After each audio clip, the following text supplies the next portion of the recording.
हाँ जी। ले गया ना बुमराह फिर से एक दफा। पूरी ऑस्ट्रेलिया की कमर तोड़ दी अकेले ने ही। क्या बॉलर है, क्या वर्ल्ड क्लास बॉलर है।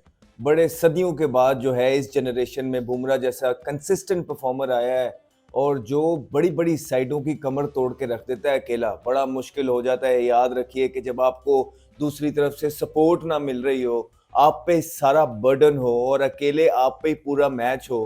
पहले मैच चाहे पर्थ था, चाहे दूसरा था, चाहे अब ये तीसरा है, अकेला ही बुमराह जो है पूरे भारत की बॉलिंग लाइन को संभाले हुआ है। क्योंकि स्पिनर का तो यहाँ कोई काम नहीं है। नॉर्मली कहीं और मैचेस होते हैं तो उनके स्पिनर भी प्ले में आ जाते हैं, लेकिन बिल्कुल ऑस्ट्रेलिया उनको पिचेस ऐसी दे रहा है कि जहाँ स्पिनर का ना उनका अपना स्पिनर काम आ रहा है, ना भारत के जो दो स्पिनर जडेजा और अश्विन है वो उस तरह के काम आ पा रहे हैं।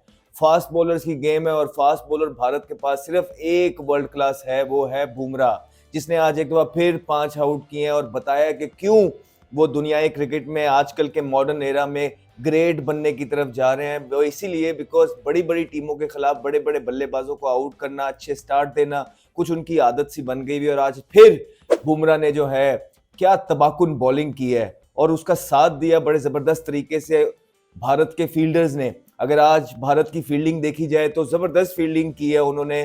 थ्रू आउट द डे जो है अपने कैचेस वो लिए हैं, चाहे वो विराट कोहली का पहला वाला स्पेशली कैच था, बहुत जबरदस्त कैच था। उसके बाद दूसरा कैच भी विराट ने बहुत जबरदस्त लिया। फिर रोहित शर्मा ने एक कैच स्लिप के अंदर बहुत जबरदस्त लिया। अगर उनकी फील्डिंग वाइज बात देखें भारत की तो टॉप नॉच थी, एफर्ट नजर आ रही थी और बुमराह ने जो है उसका भरपूर फायदा उठाया। दोनों ने, फील्डर्स ने और बुमराह ने मिलके ऑस्ट्रेलिया को बैकफुट पे किया। लेकिन बात फिर वही है जो हम पहले टेस्ट से करते आ रहे हैं कि बुमराह को सपोर्ट चाहिए। अगर आप बुमराह को साथ वाले एंड से सपोर्ट नहीं देंगे तो फिर ऐसे ही होगा, पार्टनरशिप्स लगती जाएंगी। आप देखें सिराज के 22-25 ओवर उन्होंने किए आज भी, तो वो जो वेनम था उनकी बॉल में वो मिसिंग है। वो विकेट टेकिंग डिलीवरी जो है वो मिसिंग है। वो कंसिस्टेंट एरिया पे 4-4 5-5 बॉल लाके करना वो मिसिंग है। कोई ऐसा कुछ किया नहीं उन्होंने भी, सिराज ने बिल्कुल शायद इंजर्ड है, कभी वो टांग पकड़े हैं, कभी कुछ और कर रहे हैं, तो वो मजा नहीं आएगा। अगर टेस्ट मैचेस आपने जीतने हैं तो अकेला बुमराह तो आपको सारे के सारे मैचेस जितवा के नहीं देखा। हमने पहले भी बोला था कि आपको बुमराह के साथ जो है बॉलर्स चाहिए और सिराज जो है उनका बिल्कुल भी साथ दे नहीं पा रहे हैं। और उसके बाद आप देखें रेडी 125-26 पे बॉल कर रहे हैं और आके उन्होंने भी 13-14 ओवर जो किए हैं और नॉर्मल से वो बॉलिंग कर रहे हैं। और ऑस्ट्रेलिया के अंदर अगर आपकी ऑपोजिशन जो है वो रेडी की तरह के बॉलर 12-15 ओवर कर रहे हैं, इसका मतलब, और जिसमें कोई थ्रेट और वेनम नहीं है, इसका मतलब है कि जो है थोड़ी सी आसानी जरूर पैदा हो रही है ऑस्ट्रेलिया के लिए। क्योंकि एक बुमराह को उन्होंने सी ऑफ करना है और वो उसको अननेसेसरी चांस नहीं लेते, फिर भी बुमराह आउट कर जाता है। और दूसरे एंड से जो है उनको उस तरह का साथ मिल नहीं रहा। हालांकि आकाश की मैं बात करूंगा, आकाश ने बकदरे सिराज से और रेड्डी से बेहतर बॉलिंग की है। उनकी लेंथ थोड़ी सी आगे जरूर हो सकती थी, लेकिन बहुत प्लेन मिस उन्होंने इस मैच के अंदर जो अभी तक चल रहा है दूसरे दिन के अंदर कराए हैं। थोड़ा सा अनलकी आई वुड से वो रहेंगे आकाश, लेकिन उस तरह का पार्टनर जो है वो मिल नहीं पा रहा है बुमराह को कि जो है वो रिप थ्रू कर जाए ऑस्ट्रेलिया की बैटिंग लाइनअप और दोनों तरफ से विकेटें मिल रहे हो। बड़ा अनलकी है रोहित शर्मा के लिए भी कि उनके पास अगर पास में जितनी भी सीरीज हुई हैं, शामी मौजूद होते थे, उमेश यादव जैसे बॉलर मौजूद होते थे जिनके थ्रू वो जो है अटैक करते थे। लेकिन इस इंडिया की साइड के अंदर अभी तक आप देखेंगे तो वो शामी के इंजर्ड होने के बाद जो उनकी कमी है वो सिराज उस तरह से पूरी नहीं कर पा रहे, आकाश उस तरह से पूरी नहीं कर पा रहे और अकेले बुमराह जो है वो पूरा दिन तो बॉलिंग करने से रहे। तो ये थोड़ा सा अनलकी है रोहित शर्मा और उनकी टीम के लिए। और मैं देख रहा था कि कमेंटेटर्स बोल रहे थे रोहित शर्मा को कि थोड़ा सा डिफेंसिव रहे। और भाई वो डिफेंसिव रहने की वजह है, देखिए अब पूरी तरीके से गेम से तो बाहर नहीं होना चाहता रोहित शर्मा ऑब्वियसली। अगर वो अननेसेसरी अटैक करेंगे अपने उन बॉलर से जिन पे उनको इतना यकीन नहीं है तो स्कोर तेजी से खुल जाएंगे। और अगर स्कोर तेजी से खुल जाते हैं दूसरे दिन के अंदर ही और ऑस्ट्रेलिया ज्यादा 450 स्कोर बनाने में कामयाब हो जाता किसी तरीके से, तो भारत ने पहले ही बाहर हो जाना था। तो इसलिए उनको बड़ा अटैक प्लस डिफेंस फील्ड करके चलना पड़ता है, क्योंकि उन्होंने ये भी देखना है कि उनके पास बॉलिंग रिसोर्सेस क्या मौजूद हैं। बातें करना कमेंट्री से या इधर उधर हमारे लिए बड़ा आसान हो जाता है, लेकिन एक कैप्टन को उसके ट्रूप्स का पता होता है कि मैंने अगर ये गेम जीतना है तो गेम में किस तरह फॉरवर्ड चलना है। और आई थिंक ये राइट वे था इस बॉलिंग अटैक के साथ रोहित शर्मा का कि अटैक प्लस डिफेंस का। इसी वजह से उनको उस तरह का बुमराह के अलावा किसी पे कॉन्फिडेंस की तो बात नहीं है, उनको कोई काम करके नहीं दे रहा जिसपे वो कहे कि हाँ यार चीजें। और दूसरा आप चेक करिए एक दफा फिर ट्रेविस हेड जो हैं वो भारत को ऐसे चिमड़ते हैं जिस तरह भाई वो कोई मकड़ी अपने जाले को चिमड़ती है, और वो पता नहीं उनके मुंह में पानी आने लग जाता है जैसे ही उनको देखते हैं कि भारत आ गई है।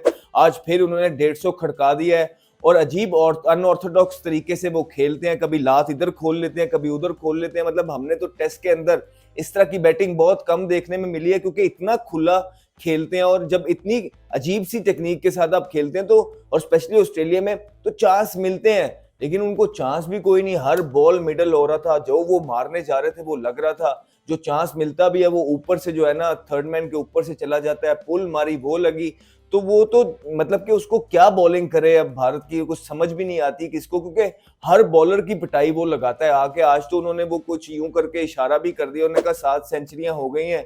क्यों ना करें भाई, जब बॉलर्स करते हैं किसी को 3 4 6 दफा आउट करके, वो भी तो यूं करते हैं।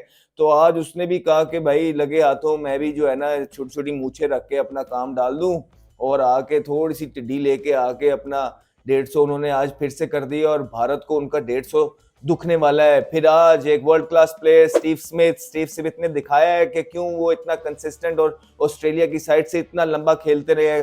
क्लासिकल ऑन ड्राइव्स मारे, मिड विकेट की तरफ खेले, अच्छे बैलेंस के साथ खेले, स्ट्रेट ड्राइव्स जब भी वो स्कोर करते हैं बहुत जबरदस्त होते हैं।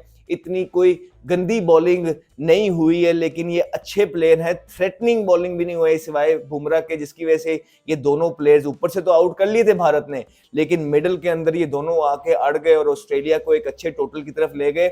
मैं कहता हूँ इस चीजों की भी खैर थी, लेकिन ये जो कैरी और पैट कमिंस की 50 रन की पार्टनरशिप हुई है, ये कम से कम नहीं होनी चाहिए थी। ये थोड़ा सा एक्स्ट्रा हो गया भारत के पॉइंट ऑफ व्यू से। अगर भारत ये तोड़ देता, क्योंकि उस टाइम पे जब नया बॉल आया था बुमराह का स्पेल खत्म हो गया था। अब बुमराह ने अपना स्पेल कर लिया था, क्योंकि बुमराह ने अगले मैचेस भी खेलने हैं, तो उसको तोड़ तो सकते नहीं है, इंजर्ड तो करा नहीं सकते, तो उसको सेव भी करना होता है। फिर उसके बाद आकाश आ गए, सिराज आ गए, रेड्डी आ गए, और उन्होंने जो है ना ये 50 की जो पार्टनरशिप लगवाई है, और वहां पे कमिंस को जल्दी आउट नहीं किया।